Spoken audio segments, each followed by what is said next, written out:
الصلاة والسلام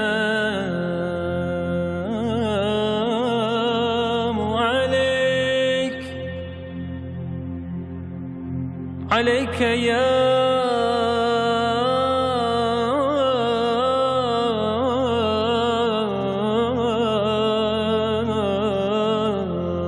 رسول الله.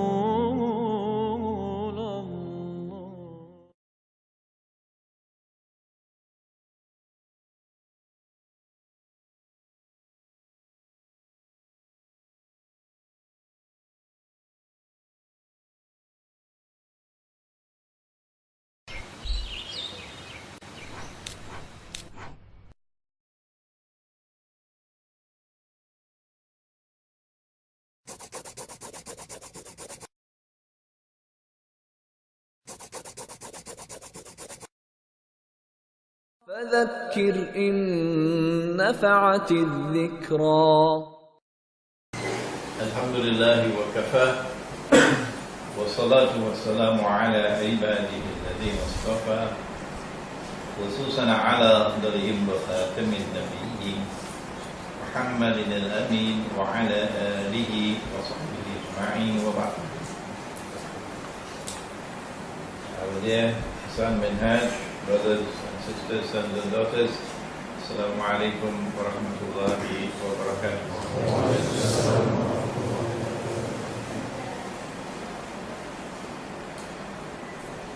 Allah subhanahu wa ta'ala has declared in the Quran a verse with which you are all familiar with.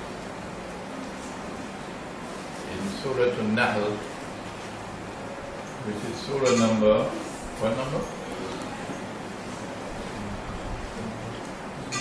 Number 16. Surah An-Nahl, Surah number 16. The surah entitled The Bee. That He sent down this Quran that it might explain all things. تبيانا لكل شيء. Well then, it should explain some of these strange things that I'm about to narrate to you. Islam recognizes a holy land. In Arabic, Al-Ardul Muqaddasa. What is it in Bahasa? Oh no, you know Bahasa. Huh?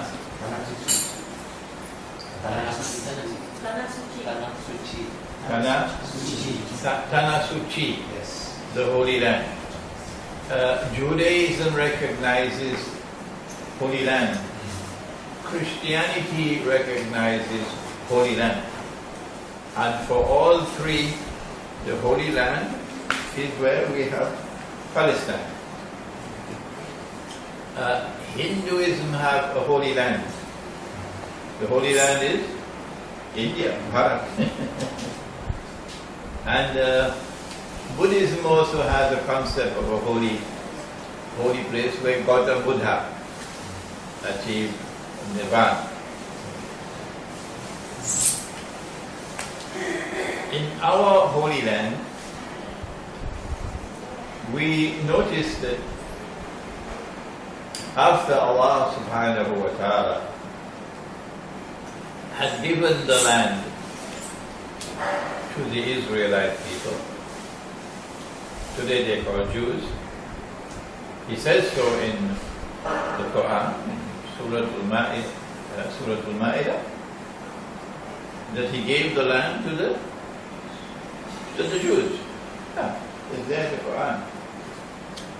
But strangely, the New York Times does not seem to be interested in telling the world that the Quran declares that the Holy Land was given to the Jews. Yeah? I wonder why. And then a state of Israel was established in the Holy Land. And that state of Israel under the Prophet Sulaiman alayhi salam became the ruling state in the world.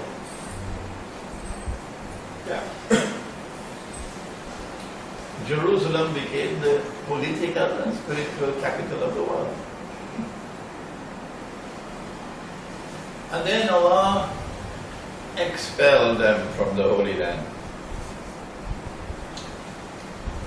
And the holy state of Israel was destroyed. And the masjid, built by Sulaiman alayhi salam, was destroyed. And for 2,000 years, the Jews lived in exile. Is this true, what I'm saying? It is? Good. I want you to listen carefully to what I have to say, because we have a newspaper here today. And we are accustomed of being misrepresented. It is customary now, being misrepresented, not the reporters, the big men out there. And one of these days we're going to be fed up of misrepresentation. And we show the truth in their faces and go in front of the newspaper offices with placards. Is this what the man said? Why do you tell lies? Huh? This is not to intimidate our newspaper presenter. But we just gave a lecture 2 days ago, UBD, the code. And you could see what happened when they reported on that lecture. 2,000 years they remained in exile. And after 2,000 years, the Jews have returned to the Holy Land, returned to Jerusalem to reclaim it as their own. After 2,000 years, a state of Israel has been restored in the Holy Land.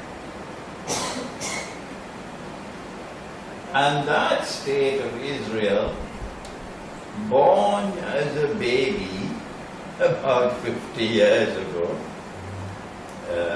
60, 70 years ago, steadily growing rapidly in power until today, a former Prime Minister of Israel would say, "We control America." And the United States, of course, is the ruling state of the world. So we ask the question, can all of these be happening by accident? Or is there an explanation in the Quran? Okay? It is when we turn to the Quran to find the explanation that we are brought to the subject of Akhirul Zaman, or the last age. Nabi Muhammad alayhi salatu wasalam was sitting with his companions when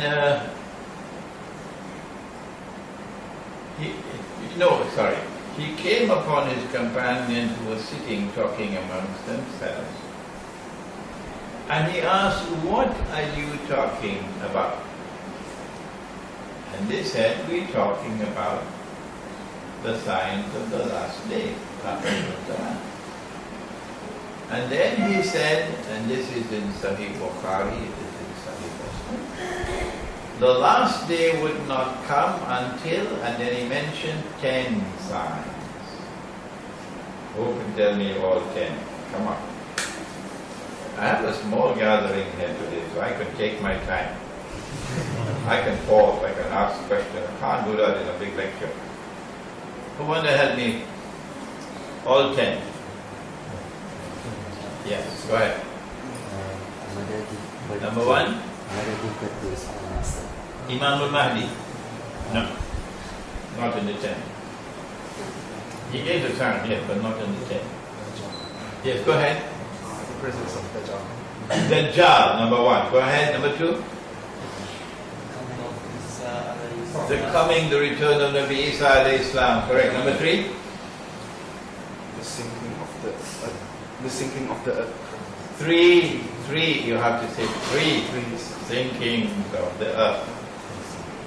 The earth opens and swallows what it swallows. Earthquakes. 1 in Bandar Sri Begawan.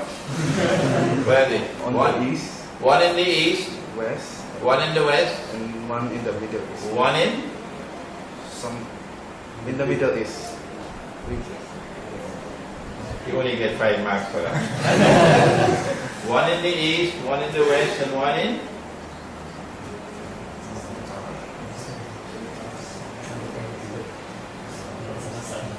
Come on, Minhaj, tell him the third one. I think it's sophisticated guesswork. Huh? One in the east, one in the west, and one in Arabia. Okay, so we had Dajjal, we had the return of Nabi Isa alayhi salam, we had the 3 sinkings of the earth. That's 5. So 5 more? Huh? The sun will rise from the west. That's 6. 4 more. No, don't check it now. No. Put your machines away. Yeah? GoG and Magog. 7. 3 more. 3 more. Monster. Huh? Monster came out. What? A monster came out from Monster came out somewhere. from somewhere. Dabbatul Ard. Beast of the earth. 2 more. The ayah in the Quran disappears. The eye of the Quran Disappears. disappeared. No. Smoke's coming from Allah is protecting the Quran. Allah is protecting the Quran. Divinely protected. 2 more. We had Dajjal. We had the return of Nabi Isa alayhi salam. We had the 3 Usuf. 1 in the east, 1 in the west, 1 in Arabia. That's 5. We had GoG and Magog. That's 6. We had the sun rising from the west. That's 7. And we had Dabbatul Ard. That's 8. We need 2 more. Yeah. 2 more. The Arabian desert become Greenland. Not in the 10. Smoke. Dukhan. Smoke. 1 more. fire. Fire. From? A fire will come out of Barbados. Of the earth. A fire will come out of Babylon. A fire will come out of Yemen is correct. Yemen. And drive people to their place of assembly for judgment. There you are. The 10. Among these 10 are GoG and Magog. Okay? Alright. Now, we go to the Quran to find out, does the Quran explain the return of the Jews to Jerusalem 2,000 years after they were expelled, and the restoration of the state of Israel in the Holy Land 2,000 years after it was destroyed? Okay? There is a certain methodology for studying the Quran that I explained in my lecture at the Cove. All those who were present for that lecture, put your hands up. 2 days ago. 2 days ago. Oh, not everybody. Okay. That methodology, and was it the Brunei Times that gave the nice report? Yes. Yeah, the Brunei Times. Yes. The reporter from Brunei Times actually remained for the whole lecture. Therefore, he could give a report on the lecture. The methodology for the study of the Quran is given by Allah subhanahu wa ta'ala at the beginning of the Quran. Now listen carefully because you've got to teach the subject.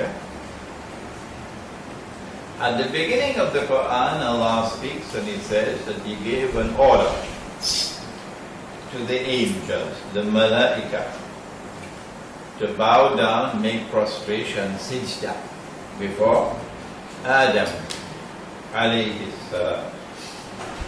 فَسَجَدُوا إِلَّا إِبْلِيسِ. And elsewhere in the Quran, Jamia, they all made sijda except Iblis.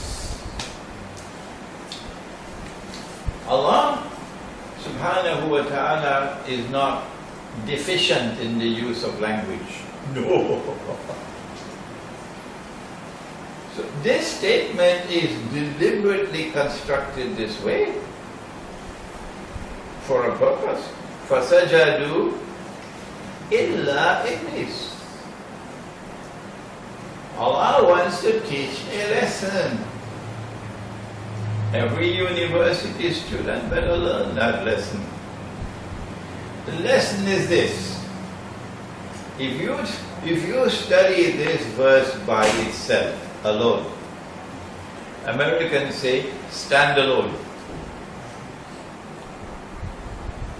then you have to come to the conclusion, logical conclusion, that since the order was given to the angels and they all obeyed except one, Iblis, implication is Iblis was an angel. Iblis was an angel.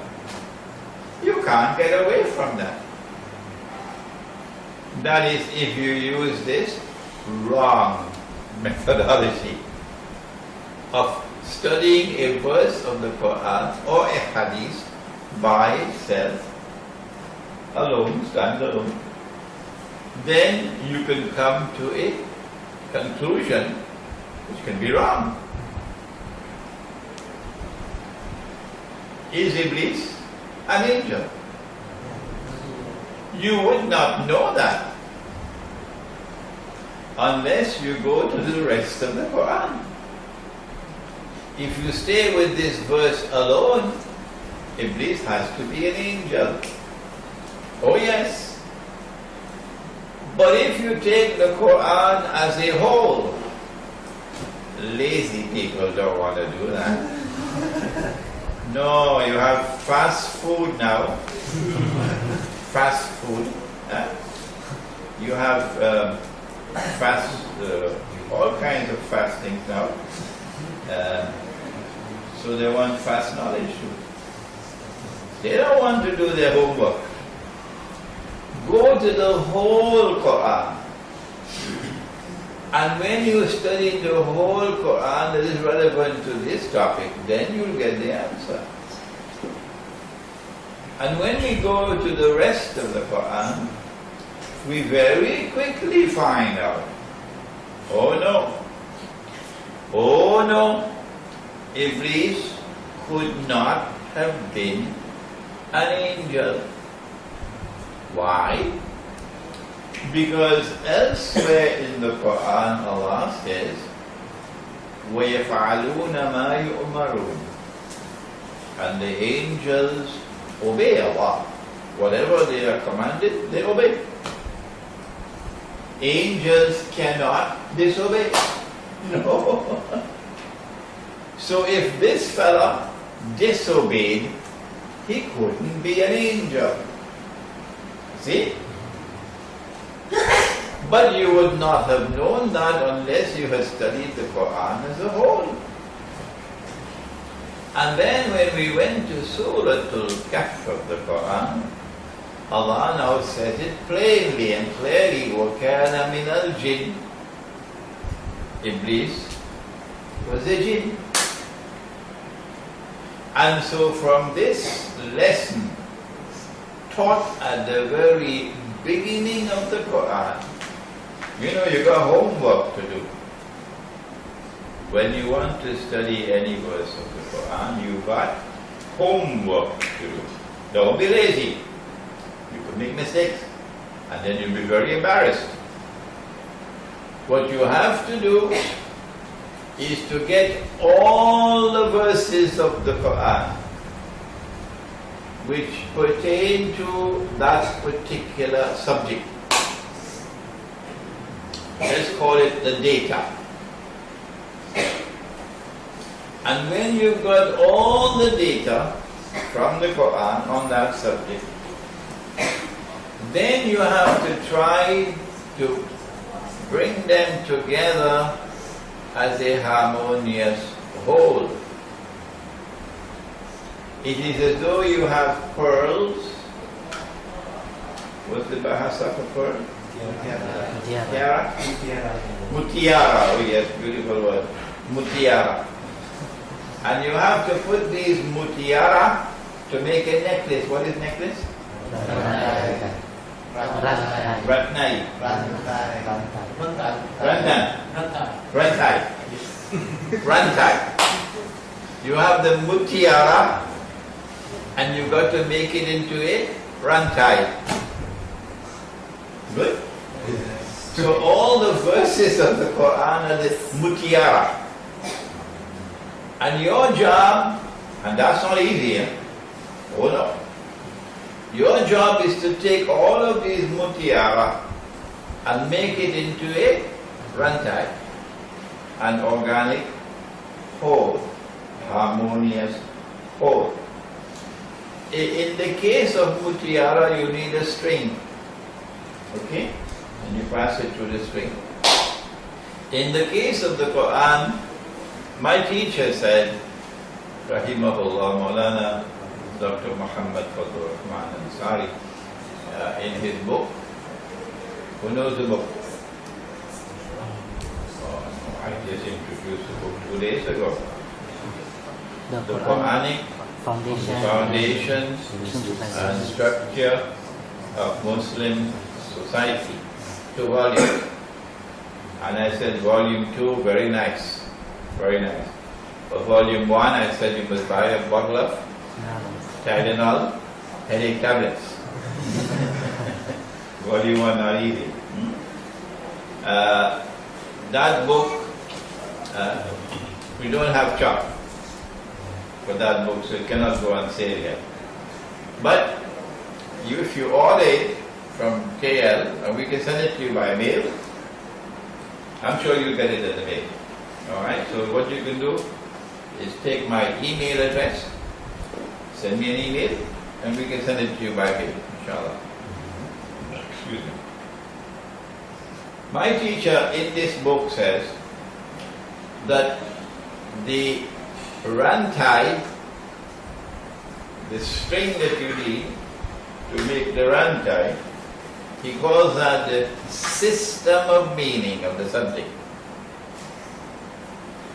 And when you have penetrated the system of meaning of the subject, then you can take the mutiara and make the rantai.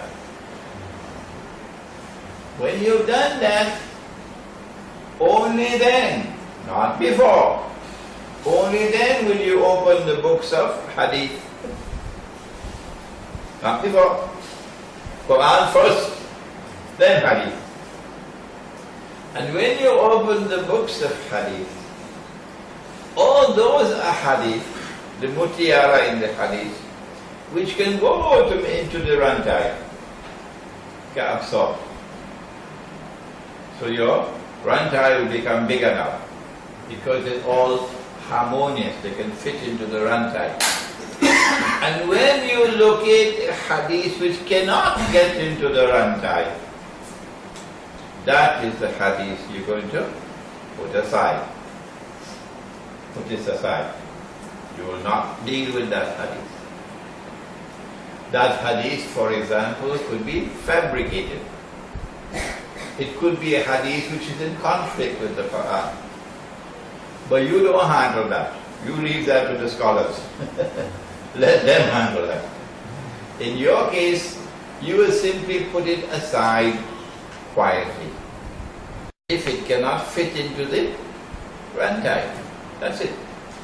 So this is the methodology for the study of the Quran. Not difficult, is it? To understand the methodology. It is that some people are too lazy to do their homework. Yeah. So now we go to the Quran to try to find an explanation that will explain these people being expelled from Jerusalem and living for 2,000 years in exile.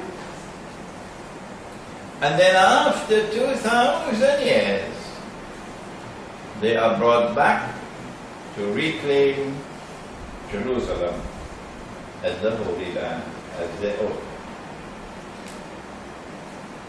What is the explanation in the Quran? In Surah Al-Anbiya,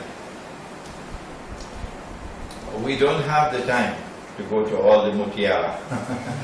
No, we don't have that time.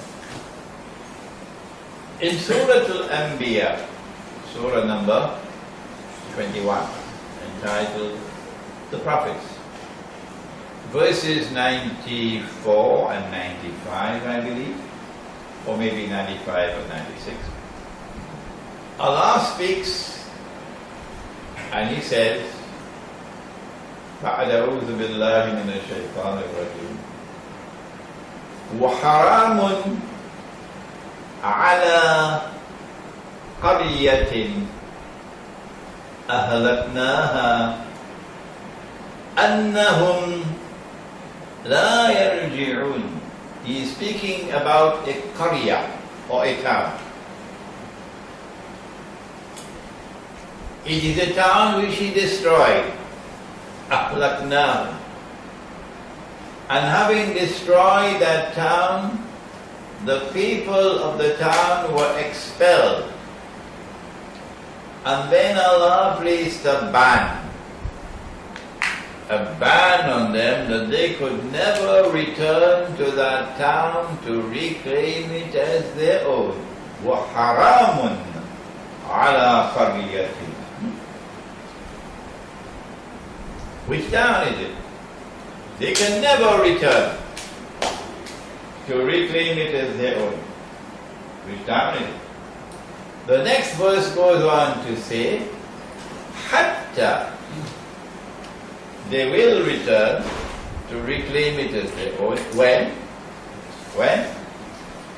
إِذَا فُتِحَتْ يَأْجُوجُ وَمَأْجُوجُ. When Gog and Magog are released. Futihat, open, released. And now later on in the lecture we will find where Gog and Magog were placed behind a barrier and they could not get out. They were blocked. So when Gog and Magog are released from behind the barrier, إِذَا فُتِحَتْ يَأْجُوجُ وَمَأْجُوجُ وَهُمْ مِنْ كُلِّ حَدَبٍ يَنْسِلُونَ. Two things. Number one, when they are released from behind the barrier. And number two, when they spread out in all directions, or they descend from every height. Then you will find these people being brought back to the town to reclaim it as their own. So when you see these people brought back to the town to reclaim it as their own, you know you're living in Akhirul Zaman. And you know that those who have brought them back to the town are Yajuj and Majuj, GoG and Magog. Who are GoG and Magog? Are they some strange creatures living in the interior of the earth? Huh? Or are they some strange human beings with 24 ears? 24 ears and 3 noses? What are they, GoG and Magog? Huh?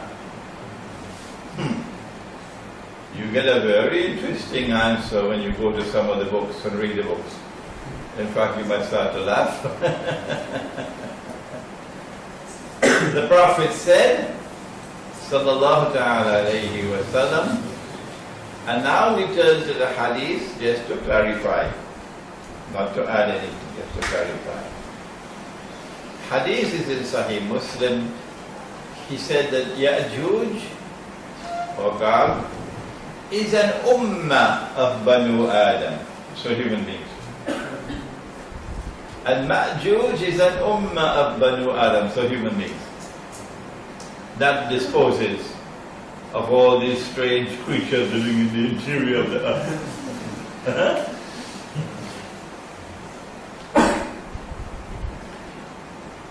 Question. Which town is it that Allah is speaking of? In Surah Al-Anbiya. Now, it's very easy for everybody to understand and recognize which town it is.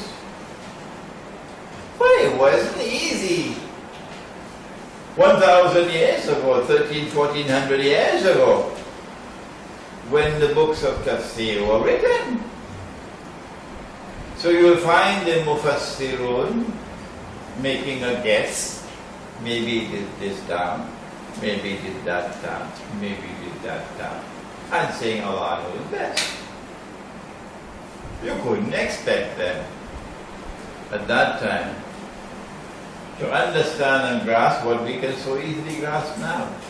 Which town is it? But let us return to our methodology. In order to identify the town, we have to go to the whole Quran to see where Allah speaks about bringing a people back. Bringing a people back to where they were.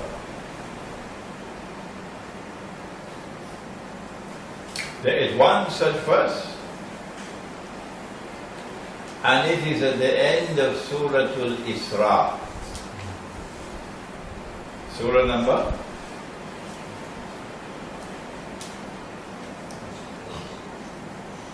17. You got homework to do, eh? Surah number 17. Surah Al-Isra.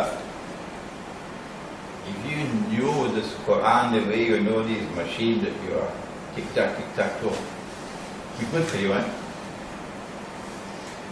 At the end of Surah Al-Isra, Allah subhanahu wa ta'ala is speaking about Banu Israel all through the surah. In fact, although it is not well known, this surah also has another name. Most people know it as Surah Al-Isra. Very few people know that it is also called Surah Bani Israel. Oh, panas? Oh, water. Okay, fine. Panas.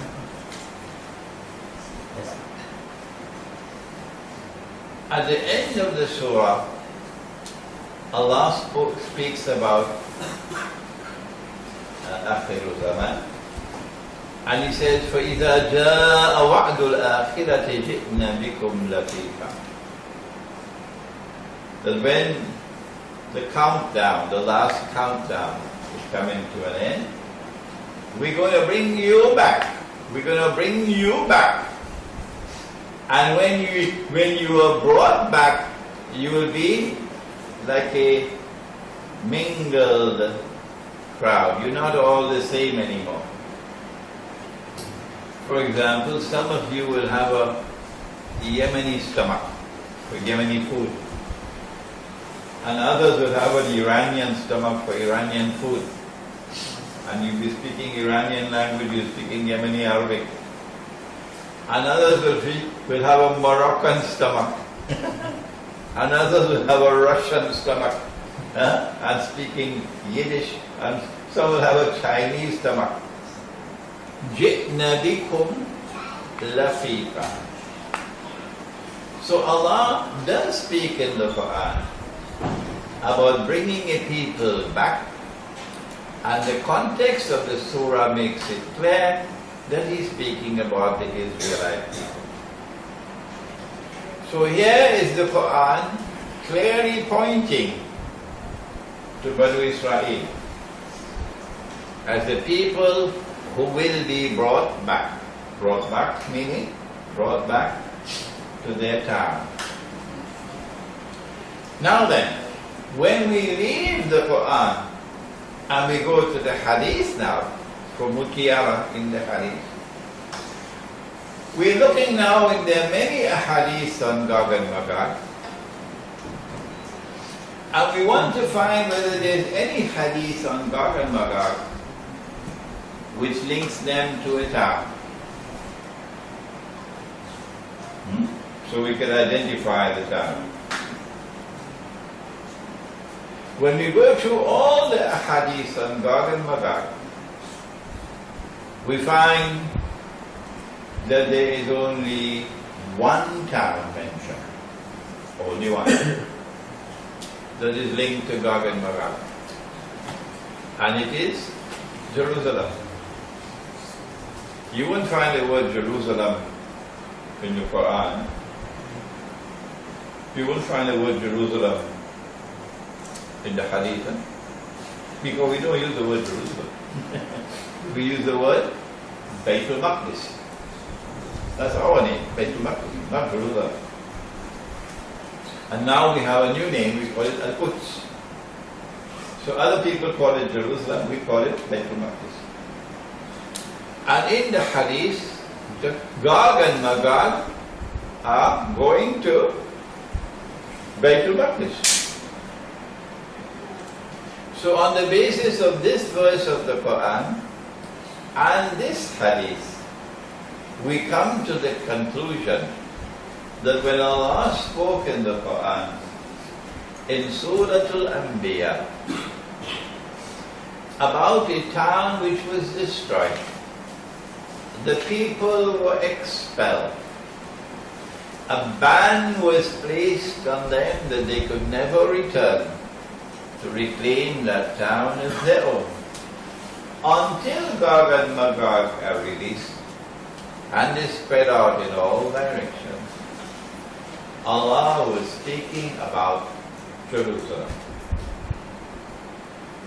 And so now at least we have an explanation, because we began by asking the question. Here is a very important event which has occurred. That the Jews have come back to the Holy Land, to Jerusalem, to reclaim it as their own 2,000 years after they were expelled. And we want an explanation. Now we have an explanation. That GoG and Magog have brought them back. If you say we are wrong, you must tell us what is right. That's only fair, isn't it?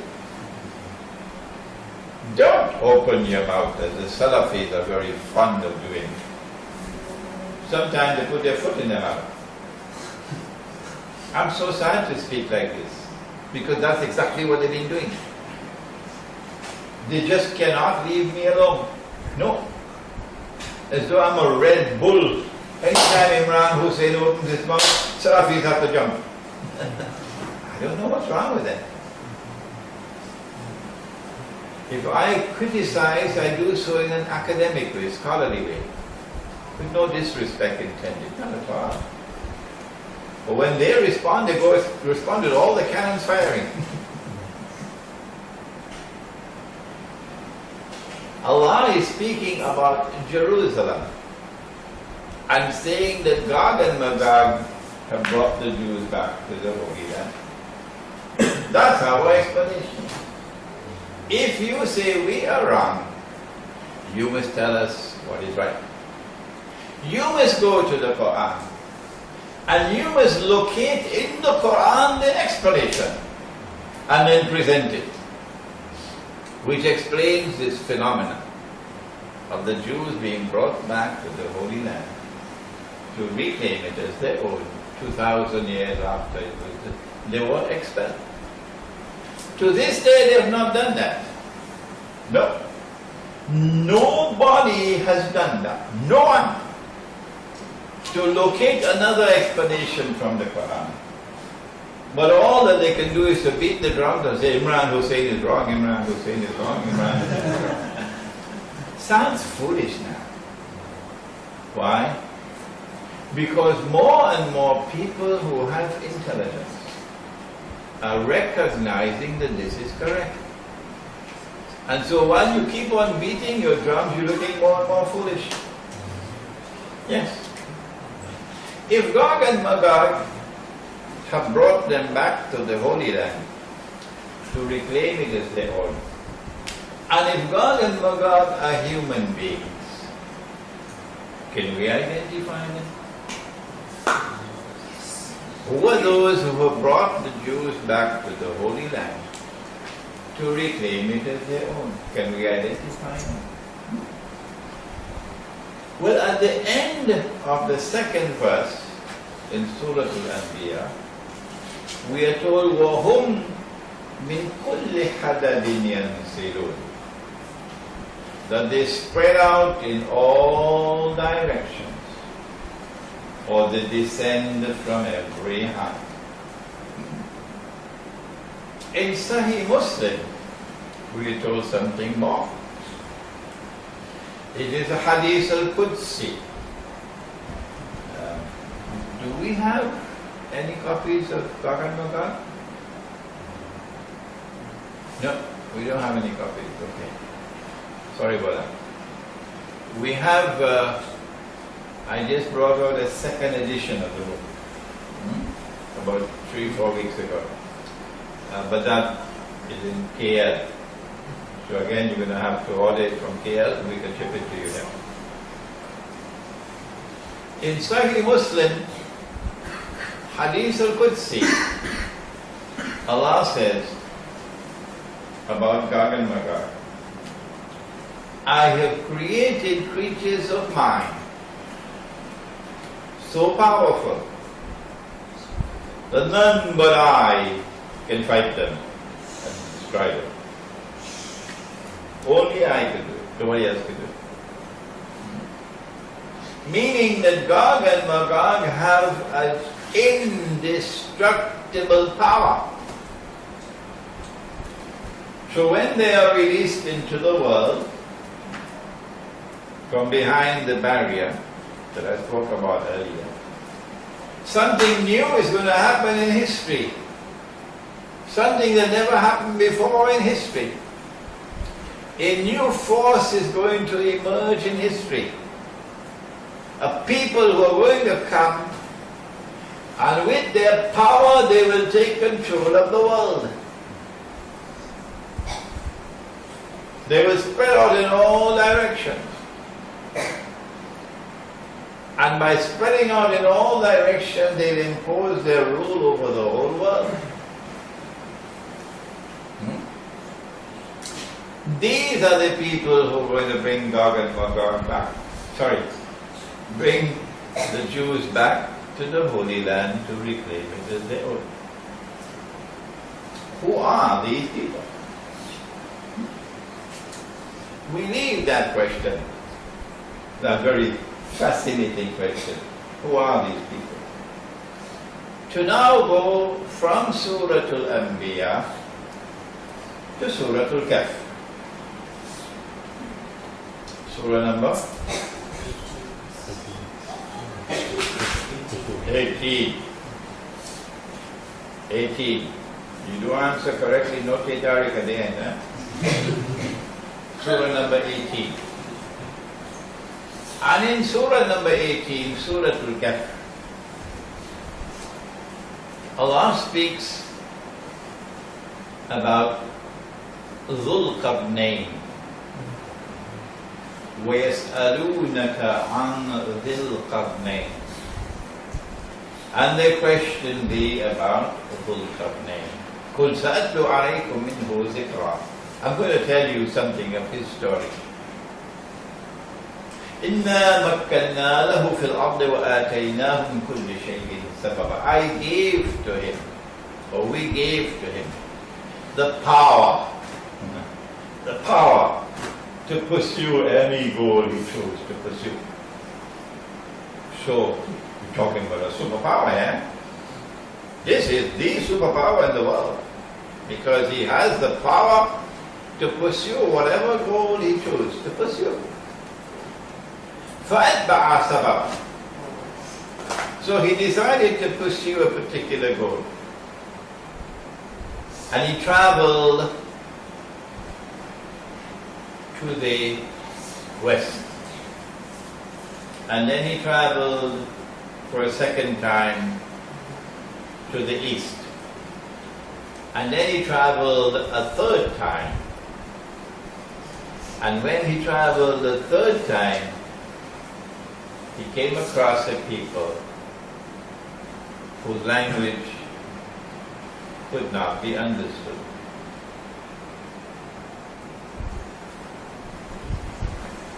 When they were able to communicate with each other, they then said to him, because he's got the power, O Dhul Qarnayn, we got a problem.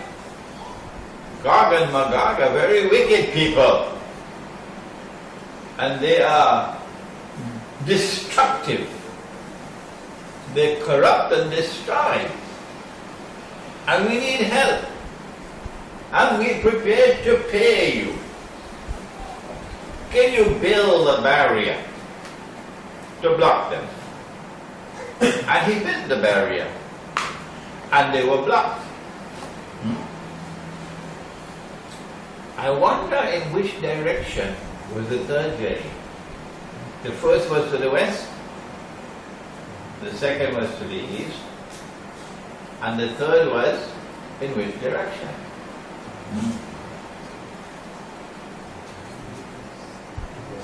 I wonder where this barrier was. Behind the barrier are GoG and Magog. Is it in Borneo? Is it? Where is this barrier? Now comes the fascinating part. Another hadith tells us that when Allah brings down the barrier in Akhirul Zaman and GoG and Magog are released, the first of them will pass by the Sea of Galilee on their way to Jerusalem. And they start to drink the water. And by the time the last of them pass the Sea of Galilee on their way to Jerusalem, they say there used to be water here. We come back to the Sea of Galilee in a moment. If you are traveling to Jerusalem and you pass the Sea of Galilee on your way to Jerusalem, the implication is you're traveling coming from the north. Because the Sea of Galilee is north of Jerusalem. Okay? So now, we're getting somewhere. We're looking for a barrier somewhere north of Jerusalem, past the Sea of Galilee. Where is it? We have some more clues. When Zulkarnain traveled to the west, the first journey, he traveled until he came to a place where the sun was setting in a body of water, meaning the sun was not going down in the water, you dum-dum. Meaning the sun was setting beyond that water.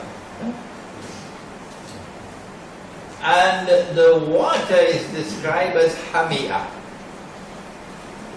dark, murky water. So now,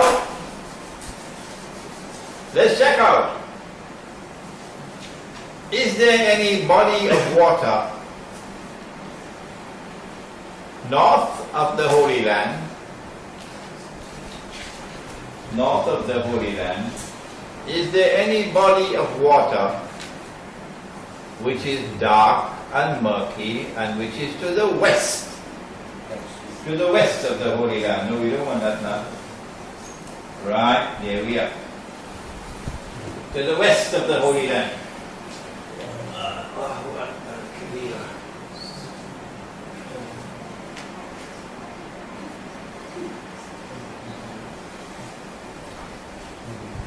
The Holy Land here. Sea of Galilee is somewhere here. It's clear there are only two bodies of water. Only two. One is the Mediterranean Sea and the other is the Black Sea. Only two. So now we examine the Mediterranean Sea. We send Minhaj on a ship and examine the water. And Minhaj come back to say, water is clear. You can see a few meters down in the Mediterranean Sea. So we say, okay Minhaj, you're going to make another trip now. And we send him to the Black Sea. Where is it here? And when Minhaj got on board the boat, the Black Sea, you could hardly see 1 meter down. It is Hamia. It is dark. It is murky, and that's why it is called the Black Sea. You don't need a PhD. Huh? You don't need a PhD to recognize that when Zulkarnain traveled to the west and reached to the body of water, it was the Black Sea. Okay? And then when he traveled to the east, if the Black Sea is on the left, to the west, and if you travel to the right, do we have a picture? Yes, you reach the Caspian Sea on the right side, on the east. So Zulkarnain is between the Black Sea and the Caspian Sea.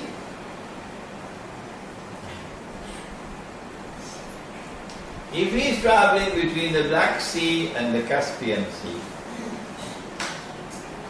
one to the west and one to the east, and then he travels to a third direction,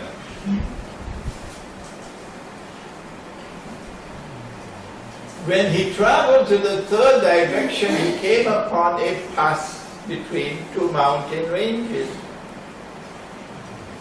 So it has to be the Caucasus Mountains. There they are, the Caucasus Mountains, between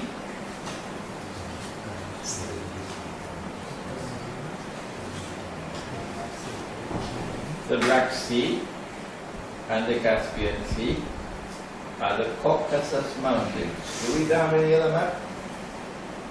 That's all the only one we have. Okay. So when you go home, go to Google Earth and type in Black Sea, type in Caspian Sea, type in Caucasus Mountains, and you'll see the actual photograph. Okay? When he traveled in the third direction, therefore, he had to be traveling north. North. Because when he traveled in the third direction, he came across a pass between two mountain ranges. And those two mountain ranges will have to be the Caucasus Mountains. And there he came across a people whose language could not be understood, indicating that they spoke a language which had no connection with the regional languages. It was an isolated language, completely different from all the languages in that region. Can you recognize that language today? Yes. The Georgian language, which is spoken there in Georgia. Georgia is south of the Caucasus Mountains. That Georgian language is completely different from all the other languages in that region. So that the evidence is mounting continuously that we are on the right path. Okay? Good. So he built the barrier. What did he use to build the barrier? Was it recycled paper? Or was it bamboo? No. He said, Atini zubar al-hadid, bring me blocks of iron. So that has to be an area where there are iron ore deposits. That is precisely what you find in that area. Iron ore, O-R-E, the raw iron, it abounds in that region. He said, blow with your bellows and make a smelter. Okay. And then when he had used the iron blocks and blocked the pass between the two mountain ranges, he then poured molten lead on the iron blocks. And the engineers, we have any engineer here? No engineer? The engineer tells us it prevents rust. The molten copper prevents the iron from rusting. Okay. So now we have the location.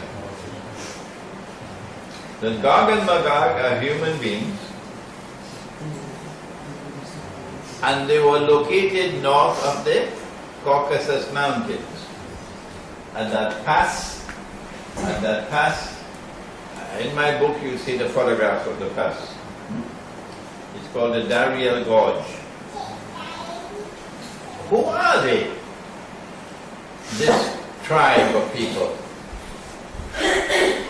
who have this power and who will be linked with the Holy Land. From that part of the world, you will see them moving to the Holy Land to take control of the Holy Land and then to bring the Israelite people back to the Holy Land. From north of the Caucasus Mountains. Do we know who they were? The question, remember, was who are these who have brought the Jews back to the Holy Land to reclaim it as their own? That's the question. When we conduct our research, we find something very interesting. And that is that there was a tribe of people who lived in that region, north of the Caucasus Mountains, who converted to Judaism, who converted and became Jews. So these are not Banu Israel. No. These are not from the seed of Nabi Ibrahim alayhi salam to Nabi Yaqub alayhi salam. These are not Banu Israel. These are Eastern European people who converted and became Jews. So, European Jews. And the name of the tribe was the Khazar, Khazar, or Khazar. Khazar. You can do a Google search now on Khazar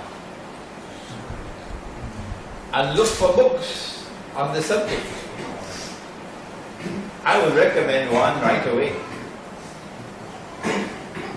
It's entitled The 13th Tribe. The 13th tribe, because Banu Israel were 12 tribes. 12. So, since Jesus became Jews, he called them number 13. And it was written by a Hungarian historian, Arthur Persler, I think was his name. It's a very nice book to read. And I would strongly suggest that you do your homework and read that book at the beginning of your study of the Khazar. You can then go to Jewish sites and you will find Jewish scholars, Israeli scholars today confirming that the majority of Jews in the world today are descended from those people. Khazar. And today they are called Ashkenazi. So, European Jews. And only a small minority would be Banu Israel from Yemen and from Iran and Morocco and so on.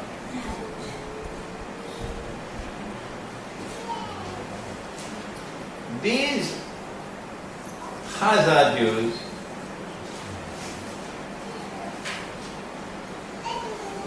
from their ranks, some converted from Judaism and became Christians.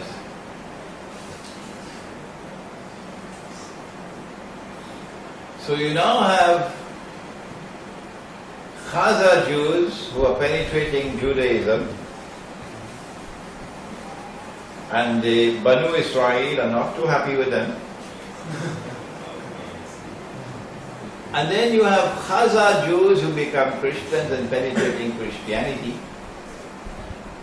And the Christians are not too happy with them.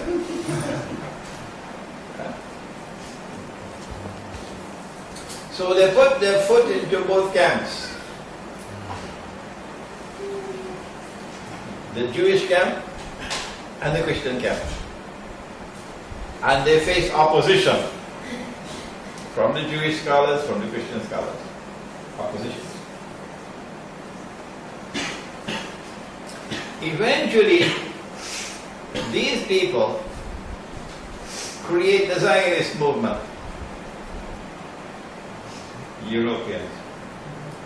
And so you get Zionist Jews, Khazar, and Zionist Christians, Khazar. And they succeed in swaying considerable Jewish opinion in Europe and Christian opinion in Europe. And they're able to reconcile the two. Oh, I thought that was impossible.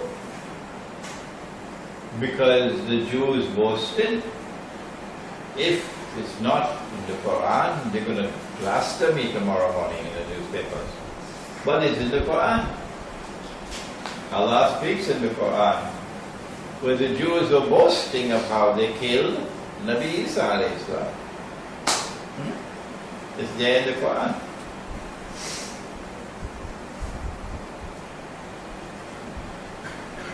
And because it's in the Quran, it's not possible for us to say, well, there is an explanation why the Christians were so hostile to the Jews all through history.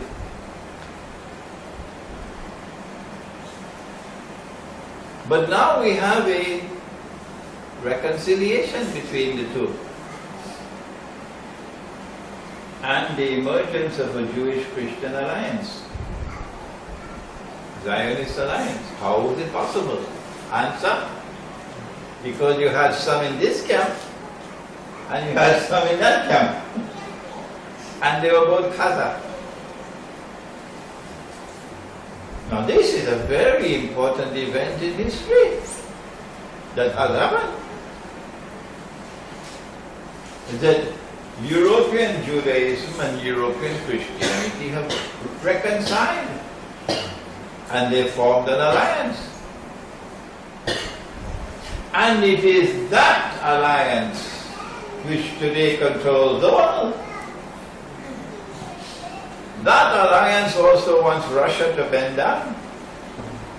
And that alliance wants China to also bend down.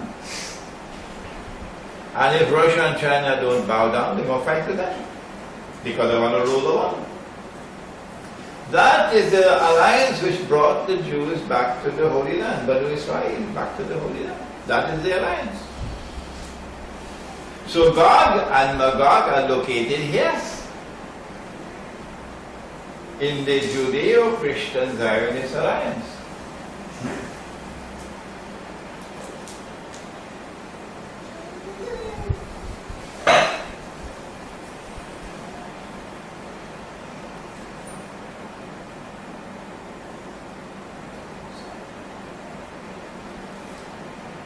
The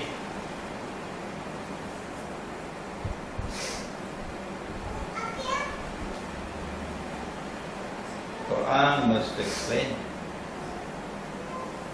this strange event. That the Quran explains all things. Because here is a force which is ruling the world. It's almost indestructible in its power.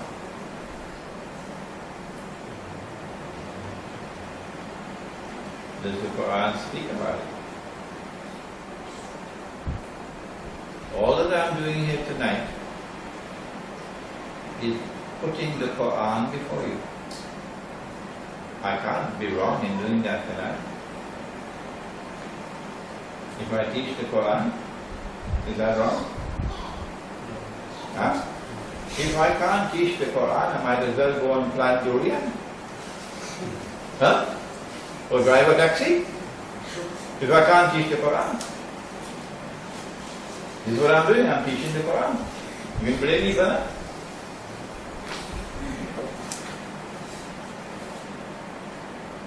In Surah Al-Ma'idah, Allah speaks and He says, O you who have faith in Allah, do not take the Jews and do not take the Christians as your friends and allies. Is it there in the Quran? It is? Good. Question. Is Allah speaking about all Jews?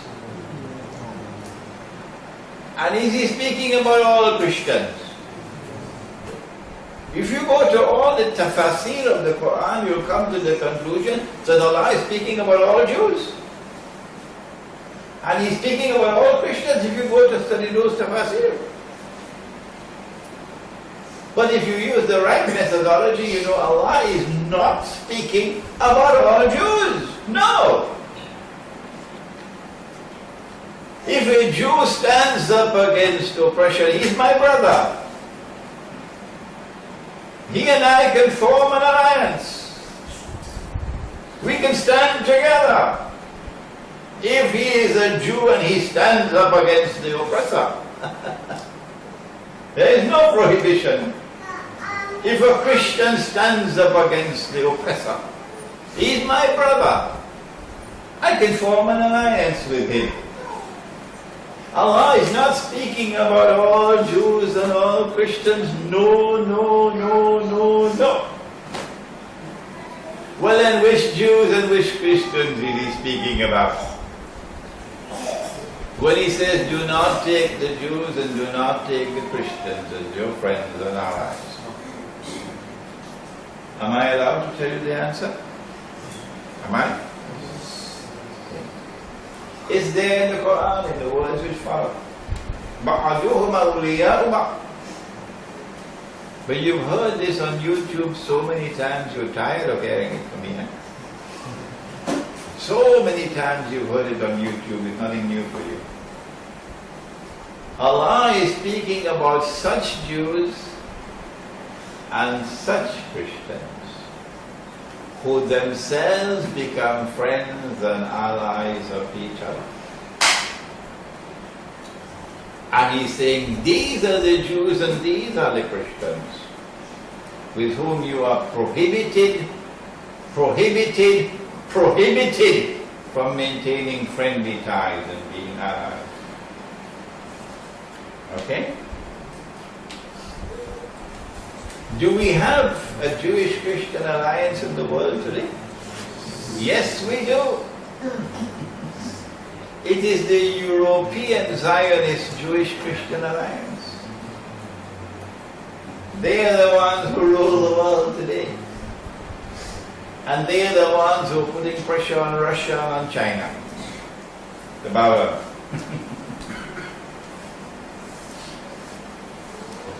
They are the ones that Allah is speaking about. Don't be their friends and allies. This is GoG and Magog. This is GoG and Magog. In addition, Allah goes on to say, وَمَنْ يَتَوَلَّهُ مِنْكُمْ فَإِنَّهُ مِنْهُمْ. Whosoever from amongst you turn to them with friendship and alliance, you now belong to them. You no longer belong to us. وَمَنْ يَتَوَلَّهُ مِنْكُمْ فَإِنَّهُ مِنْهُمْ. I'm translating correctly, you know. Nothing wrong with my translation of the Quran. Whosoever from amongst you turn to them to be their friends and allies, you now belong to them. You no longer belong to us. إِنَّ اللَّهَ لَا يَهْدِي الْقَوْمَ الظَّالِمِينَ. Surely Allah does not provide guidance for the people who are wicked. That's what they are. That's what they are. And so now we are able to identify GoG and Magog. In my first edition of my book on GoG and Magog, I came to the conclusion that there was going to be a mighty clash between GoG and Magog. And that mighty clash is the Malhama of which the Prophet spoke, in which thousands of nuclear weapons are going to be used. And that's going to create the mushroom clouds, that is the Dukhan that we spoke about. Dukhan. You're not going to have sunlight in the world for I don't know how many days, maybe weeks, I don't know. No sunlight. Whole world will be covered with smoke. That's coming up. And when that war takes place, there will be a substantial reduction in the population of the world. Maybe only 10% will remain alive. So I came to the conclusion that the Anglo-American Zionist alliance was gone, and Russia was Magog. because I could foresee a clash between the two.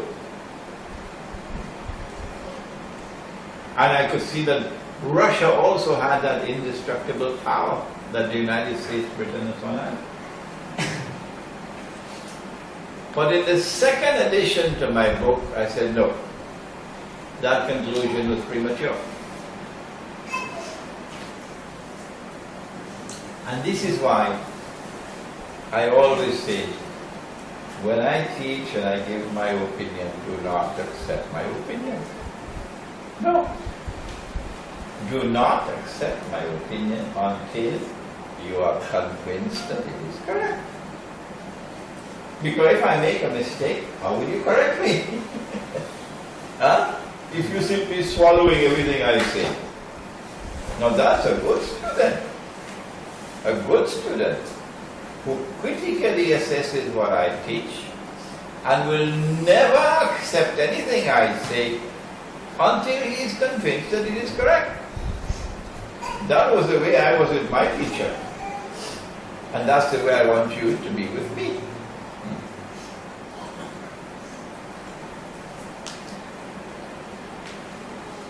I realized that I made a mistake.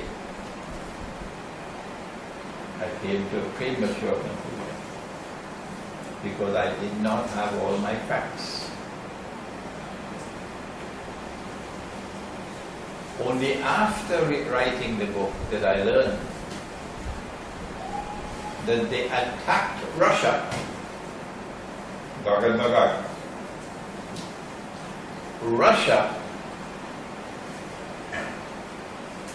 is not Western Christian, Eastern Christian, Byzantine. And that Christianity is referred to in the Quran as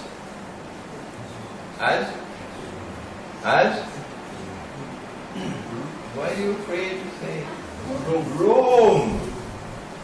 Not Roman, Rome. Ghulibatil Rome.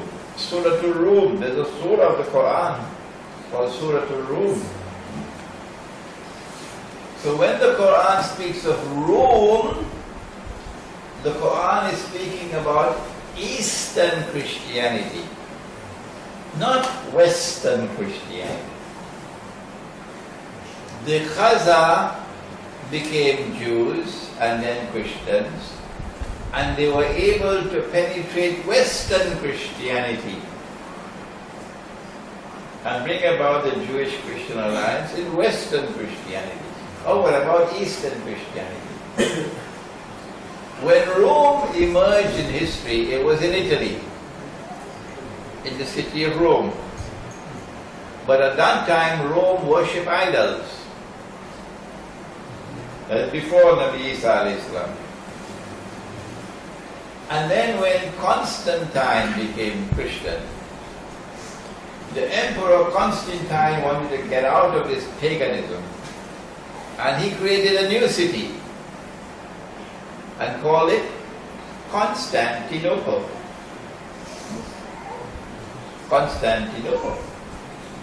Mustafa Kemal eventually banned the use of the word Constantinople, and now you must only use the word Istanbul.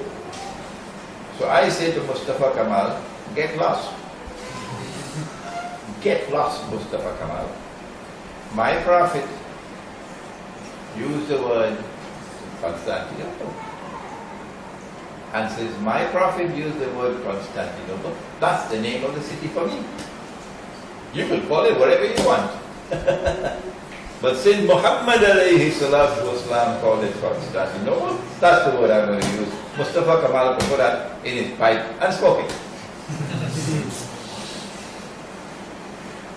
So Rome left Italy, and Rome now came to Constantinople. And then in 1456 or 57, when Sultan Ahmad Fatih, conquered the city, then Rome moved from Constantinople, went to Moscow. So the capital of Rome today is Moscow. Since that time to today is Moscow. Okay? And Rome remained fervently Christian. More authentically Christian than Western Christianity. Yeah. Until something happened in the First World War. The Russians always wanted to get back Constantinople. The most magnificent church of the Christian world was in Constantinople. It was built more than in the year 3 or 4 AD. And it's more than 1,000 years old, 2,000 years old, 300 years old. It was called Hagia Sophia. Okay? And when Sultan Muhammad Fatih conquered the city, he converted the cathedral, the Christian cathedral, to a masjid, which was a very shameful thing to do. A monstrously shameful thing to do. To take a Christian church, conquer, and then convert it to a masjid. Shameful and embarrassment to Islam. And on the day when we conquer Constantinople, inshallah, we will return that church to the Christians. So Russia wanted to get back Constantinople. But the Ottoman Empire stood in the way.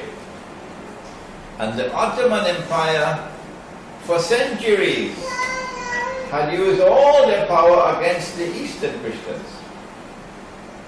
If Greece today hates Muslims, the Greek people hate Islam, hate Muslims. Do you know why? Because the Ottomans used to take Greek children, little boys 10 years of age, because they were able to conquer Greece, huh? And they will convert these children to Islam. And then they'll train them and bring them up to be soldiers. And these then became an elite force in the Ottoman army, the Janissaries. Yeah. Christian boys. This is the Ottoman Empire. And then the Ottomans would enslave the women, Greek women, and other women of Eastern Europe. And these women will now be slaves and put them in their harem. So the Ottoman Sultan will have 100 wives, 100 slaves, 200 slaves, 700 slaves. The Ottoman Sultans could not marry. No. You're not allowed to marry. I thought marriage was half of Iman. So we've got a lot of you tonight here who have only half Iman. And nikah for this full Iman. But the Ottoman Sultans could not marry. Why? Because they did not want to have children from wives who would have rights. The wives would have rights. So if they slept only with slaves, the slaves will have no rights. And when the Sultan died, one of his sons would be chosen to become the new Sultan. And they had a practice for some time that he would kill all his brothers. So they will never have any problem of conflict for succession. No. And so the Ottoman Empire was able to maintain a solid grip on power, uninterrupted power, for so long. They used that power against the Eastern Christians in such a deplorable way that the Eastern Christians today hate Islam. Greece hates Islam. You're not allowed to build a masjid in Greece because of hatred for Islam. That's why they're angry. That's why they hate Islam. So Russia wanted to get back Constantinople. But the Ottoman Empire controlled the Holy Land. So when they were ready to get the Holy Land from the Ottomans and restore the state of Israel and bring the Jews back to the Holy Land, they needed a war. They needed a big war, and they needed to get Ottoman Empire against them. Okay? But all through the centuries, Britain and France had been allies of the Ottoman Empire. Britain and France. And Russia was always the enemy. The biggest enemy of all was Russia. All the wars that they fought against Russia. Great hatred for Russia. That's the Ottomans. So how can we get the Ottoman Empire involved in a big war, but Ottomans must not be on our side? Simple. In 1907, Britain and France made an alliance with Russia. That must have been like a thunderbolt for the Ottomans. Britain and France make an alliance with Russia. But how can you get Russia to become our ally? Answer, you offer them Constantinople. The Russians will be delighted. So Britain and France made a secret treaty with Russia, offering to them Constantinople if war breaks out.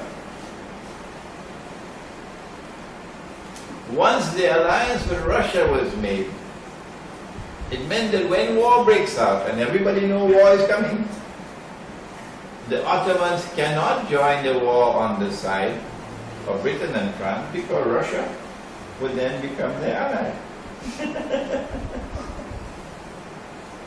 So it's a game of chess. Chess. You put all the pieces together so you checkmate them. So there's only one road open. Only one road open for the Ottoman Empire, and that is to make an alliance with Germany. That's what they wanted. You see? So when the war broke out in 1914, I'm doing your homework for you now. If you had to do the research to get this that I'm giving you, it would take you a long time. When war broke out in 1914, okay, the Ottoman Empire is on the losing side. And the Russian troops are advancing. And by 1917 it was all over. By 1917, the Russian troops are now closing in on Constantinople. And Russia is rubbing her hands in glee. We're going to get back Constantinople now. But the Zionists did not want Russia to get Constantinople. So what did they do? Just before Russian troops could take Constantinople, the Zionists struck and had a revolution in Russia and killed the whole royal family and brought about a new regime in Russia. It was called the Bolshevik Revolution. It was essentially an atheist revolution to destroy the Christian foundations of Russia. So from 1917, Russia is under the control of GoG and Magog. From 1917. When they overthrew the regime in Russia called the Tsar, and they took control of government. Most of them were Jews, huh? They then withdrew Russia from the war. So the Russian troops could not advance to Constantinople. And then they published the secret treaty, made it public. That Britain and France had made a secret treaty with Russia that they would give Constantinople to Russia. See? Then they took Russia and they transformed it into the Soviet Union, which was an atheist state. And the idea was to destroy the Christian foundations of Russia. So it will cease to be ruled. And then Russia became a nuclear power. This is GoG and Magog. It is GoG and Magog which made Russia a nuclear power. And then Russia became a satellite. Yeah, satellites. And missile technology and so on. This is GoG and Magog. So that's why I came to the conclusion that Russia was Magog. But then, in the 1980s, alhamdulillah, transformation began to take place. And the Berlin Wall collapsed. And then the Soviet Union collapsed. And guess what? Russia is now returning to Christianity. Russia is becoming Rome once again. See? And so it was wrong for me to say that Russia was Magog and the Anglo-American Israeli alliance was God. That was wrong. I corrected that mistake in my second edition. The answer is that GoG and Magog were present in both camps and they still have some foothold in Russia.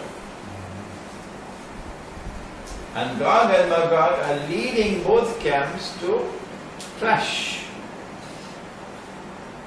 They want these two superpowers to clash with each other. And when that clash takes place, that's going to be the Dufan, the Malham. And the majority of human beings on the earth will not survive. There are a hadith on the Malhama that you should study, so you can get an idea of how terrible that war is going to be. When that war takes place, only then would it be possible for Israel to rule the world. Because GoG and Magog are not going to be destroyed in that war. No. The Anglo-American alliance and the Russian alliance are both going to destroy each other. But GoG and Magog will not be destroyed. They will survive. And they will now empower Israel, so that Israel can become the ruling state in the world, and there will be much less human beings on the face of the earth. So it becomes easier for Israel to become the ruling state in the world. It is only after Israel becomes the ruling state and the child is born of Jewish parents, he grows up as a Jew, a young man, powerful, he does curly hair, and then he rules over Israel and he stands up in Jerusalem and he says, I am the Messiah. Only then would Imam al-Mahdi emerge. How long is that from now? I can guess. I can be wrong. But in the process of guessing, there's also something beneficial. When I say maybe 20, 25 years from now, what I mean to say to you is not 200 years from now. Okay? Imam al-Mahdi will then emerge. And then Nabi Isa alayhi salam will return. And then he will kill Dajjal. And then Gog and Magog will emerge in their last surge. This is what the hadith speaks of in Sahih Muslim. That the first of them will pass by the Sea of Galilee and start to drink the water, meaning consume the water. Making the deserts green, consuming the water. And by the time the last of them pass, they'll say there used to be water here. So when you see the water level in the Sea of Galilee going down and down and down and down and down, you know that the time is drawing close. When the water is dry, that's the time for Israel to reach its destiny. Nabi Isa alayhi salam will kill Dajjal. Then the last wave of Gog and Magog will come. They'll empower Israel and they'll pursue Nabi Isa alayhi salam to Jerusalem, and he'll be in a mountain in Jerusalem, in Baitul Maqdis. And then Allah will send an attack, biological attack on the necks, and they will all fall down. And they will die. And by next morning their bodies are all smelly. And then Allah will send birds with their necks like coils.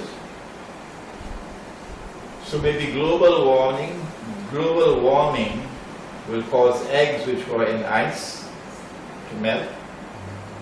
And those eggs can now hatch. So prehistoric birds can become alive again, maybe. And all these bodies will be taken and thrown away. And the earth will be washed clean. It is after that that Israel will face a final toll of the bell, when the Muslim army will liberate the Holy Land. Now what I've done to you tonight is put in a nutshell the basic part of this subject of Gog and Magog. I've left out a lot of material. I've left out, for example, because it will take me another 10-15 minutes, that there are trademarks of Gog and Magog. The biggest trademark of all is that they commit fasad. They are PhDs in fasad. They corrupt and destroy everything that they touch. So they corrupt the political system, they corrupt the economy, they corrupt the monetary system, they corrupt the educational system, they corrupt everything. They corrupt marriage relations, they corrupt the sexual relations. But the most destructive corruption of all is internal. Internal corruption. Internal corruption. So that the heart can no longer see what otherwise cannot be seen. So there you are. Any questions?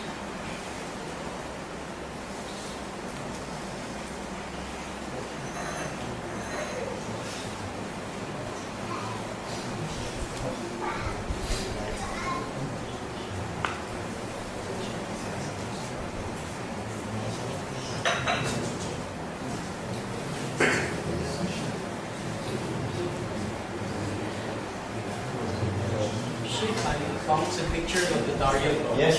Go ahead, show it then. There's the gorge. There's the gorge there, the pass between the mountains. That's where Zulfar named it the barrier. Okay?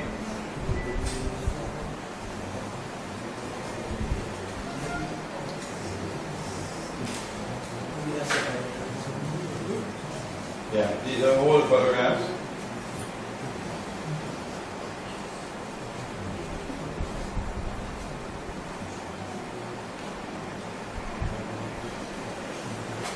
That's the Black Sea. And there you are, the Black Sea on the left side, the Caspian on the right side. And the Caucasus Mountains in between.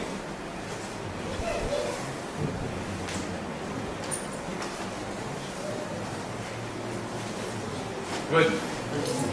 No questions? have a question. Go ahead.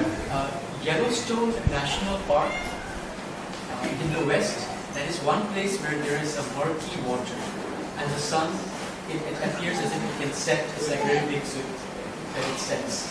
So the sequence of the Quran is first, Zulkarnain goes to the west, where the sun is setting, and then he goes to where the sun is rising.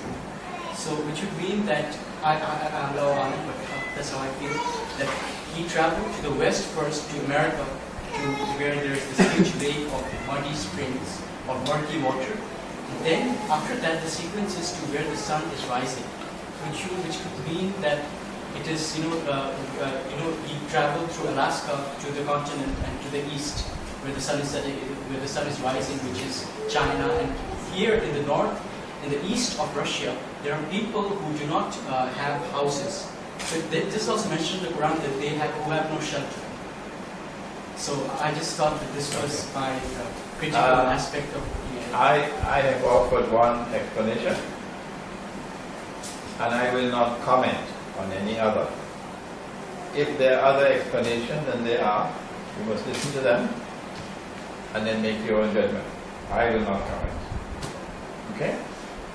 I like people to do their own thinking, and I'm not going to push anything down your throat. Yeah. So listen to him, and that's not the only one. There are other viewpoints as well. Yeah. Any other questions or comments? If not, okay. Just a quick question. What do you think about how Islam is rising nowadays and the relation with the end of the world? Where like now, as we see, like Tonight is devoted to one subject. I want you to stay with that subject because it's a very important subject. If I allow you to ask a question out of the subject, your minds are going to stray. And all the work I've done for the last 2 hours might just drift away. let me just rephrase it. I want you to stick to the subject of GoG and Magog. GoG and Magog, that's the subject for tonight. You hardly will ever find anyone in the whole world of Islam today. You will hardly find anyone teaching the subject. Go ahead and search. So you can find a teacher. So if you've got a chance tonight, you should utilize the opportunity. Go ahead. Let me just rephrase it again. What is that we as Muslim can do? Since you assume that it's the Russian and the Zionist right. So basically what is that we as Muslim should do to go against them? I mean like, instead of, what is that we can do to deal with them? Instead of us being, like influenced by them and terrorized by them, something like that. In the Quran, Allah speaks, I think it is Surah Al-Baqarah. Any Hafiz of the Quran? Any Hafiz? Or Hafizah? In the Quran, Allah speaks about the kuffar. And He says they are friends and allies of each other. And then He goes on to say, إِلَّمْ تَفَعَلُوا, if you do not do the same, make alliances, تَكُنْ فِتْنَةٌ فِي الْأَرْضِ وَفَسَادٌ كَبِيرٌ. There will be great fitna and fasad in the earth. So we don't just sit down doing nothing. No. We recognize the world around us. We see who are the forces of GoG and Magog. And then we try to make alliances with forces which are opposed to oppression. The religion of Islam, as I know it, and perhaps you'll agree with me, the religion of Islam came into the world to oppose oppression and to liberate the oppressed. Is there anyone who wants to differ with that? Huh? And so sensible people will be searching for allies amongst Jews who are also opposed to oppression. You will make alliances with Jews. Christians who are opposed to oppression, you make alliances with Christians. If Russia is standing up to the Zionists and Russia is returning to Christianity, you forge an alliance with Russia. If China refuses to bow down to the Zionists, you forge an alliance with China. That's one of the things you could be doing. In the world of Islam, Pakistan took the lead. About maybe 40, 50 years ago. As long ago as that, Pakistan forged an alliance with China. It was a very sensible thing to do. Very sensible. Because when the Zionists pulled that Bin Laden trick out of the bag in Abbottabad, they said they found him, they killed him, they threw his body in the sea, and then a big fish came and swallowed it. You know that story? They were ready to attack Pakistan. The Pakistani Prime Minister flew to China. And the Pakistani President flew to Russia because they knew this was it. This was the moment they were waiting to attack. And then China issued a statement, which China had never done before. China has a defense treaty with only one country, North Korea. But China made a declaration, if you attack Pakistan, you attack China. And they were not ready yet for a war with China. Okay? Iran did the same thing with Russia. And that's why they've not been able to attack Iran as yet. Syria did the same thing with Russia. And that's why they could not do another Libya in Syria. Otherwise, Turkey is ready to attack Syria on behalf of the NATO. But if you attack Syria, you're going to get Russia on your tail. And Russia is a nuclear power. So, the answer to your question is, Allah says in the Quran, إِلَّمْ تَفْعَلُوا, if you do not do the same, forge alliances, تَكُنْ فِتْنَةٌ فِي الْأَرْضِ وَفَسَادٌ كَبِيرٌ. Okay? Alright. The second thing you do is when you see people around you all following the GoG and Magog way of life,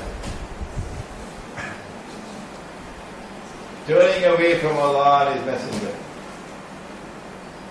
worshipping money,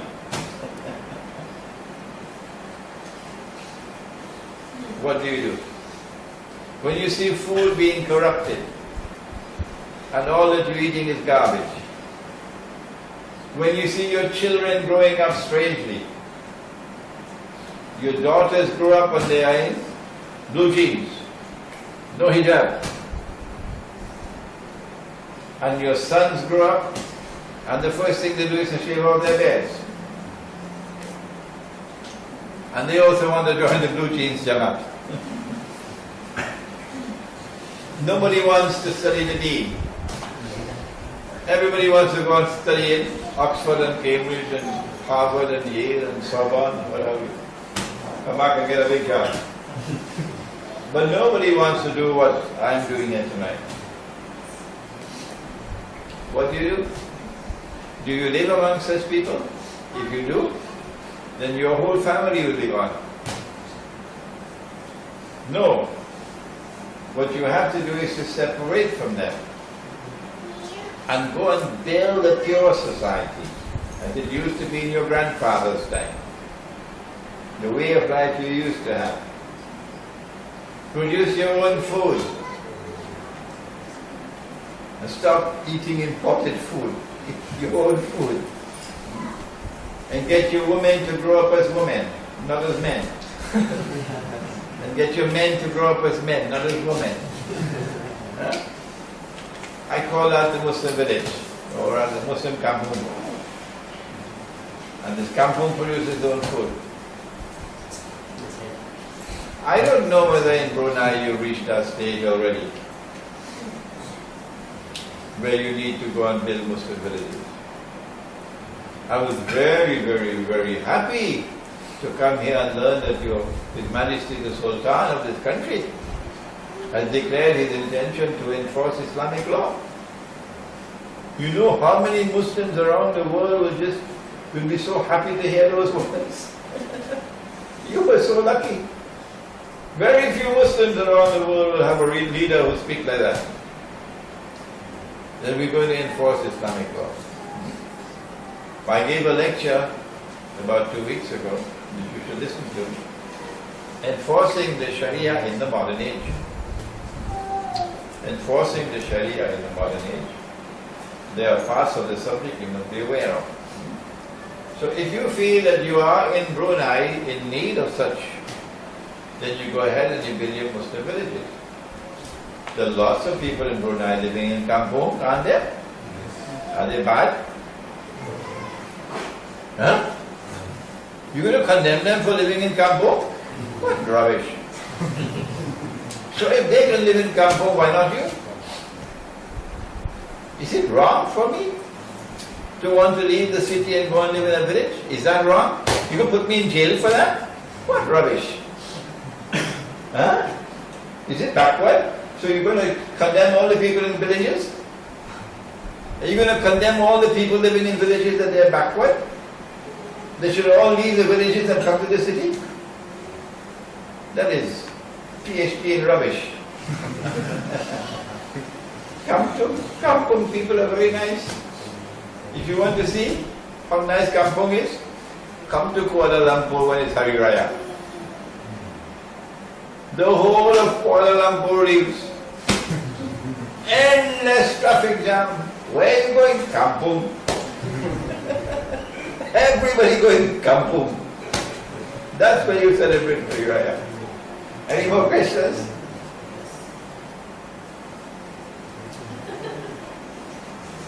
Yes?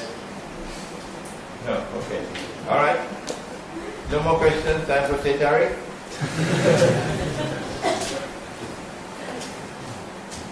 Thank you, Sheikh Imran Singh, for this wonderful lecture once more. And this is the last lecture of 2012. And inshallah, we'll have you back next year for an Islamic retreat.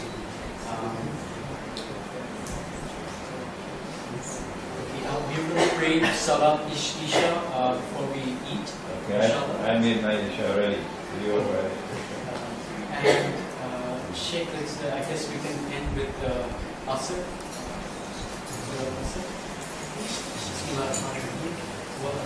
إن الإنسان إلا الذين آمنوا وعملوا الصالحات وتواصوا بالحق وتواصوا بالصبر.